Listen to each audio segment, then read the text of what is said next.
Welcome back to my channel. আমি Sohana wellness থেকে স্বাগত জানাচ্ছি। কেমন আছেন আপনারা?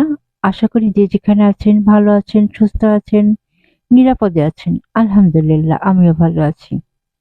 পোলাও বলতে আমরা সাদা পোলাও বুঝি।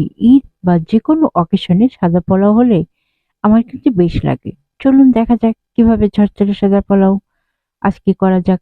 আজ আমি সাদা বা প্লেন পোলাও করার জন্য চিনি গলা চাল ব্যবহার করেছি। এর জন্য প্রথমে চালটা ভালো করে ধুয়ে পানি ঝরিয়ে নেওয়ার জন্য একটি ঝুড়িতে ঢেলে নিয়েছি। পোলাও কম বেশি সবাই পারেন, তবু অনেকে বলেন পোলাওটা পারফেক্ট হচ্ছে না। একটু ছোটখাটো বিষয়গুলো ফলো করলেই পোলাওটা পারফেক্ট ঝরঝরে হবে। চালটা 15-20 মিনিট আগে ভিজিয়ে রেখে পানি ঝরিয়ে নেবেন, তাহলে পোলাওটা অনেক ঝরঝরে হবে। এখন আমি চুলায় একটা প্যান বসিয়ে দিলাম। এখন প্যানের মধ্যে পরিমাণ মতো তেল দিয়ে দিলাম। তেল গরম হলে এর মধ্যে দিয়ে দিব পেঁয়াজ কুচি আর দারচিনি 4টা, এলাচ 3-4টা আর তেজপাতা 2টা আর একটু ঘি দিয়ে মশলা আর তেল একসাথে ভাজতে থাকবো। একটা সুন্দর ঘ্রাণ বের হবে। পোলাও যেহেতু সাদা হবে, পেঁয়াজটা খুব বেশি লাল না করলেও হবে। এখন এর মধ্যে দিয়ে দিব ধুয়ে রাখা চিনি গুঁড়া চাল, একটু ভেজে নিব।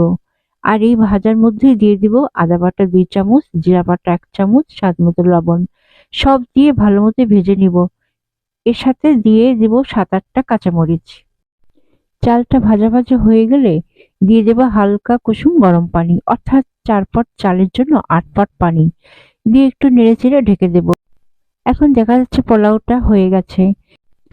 পোলাওটা রান্না করতে বেশি সময় লাগে না। ঢাকনাটা খুলে দেখা যাচ্ছে পোলাওটা হয়ে গেছে।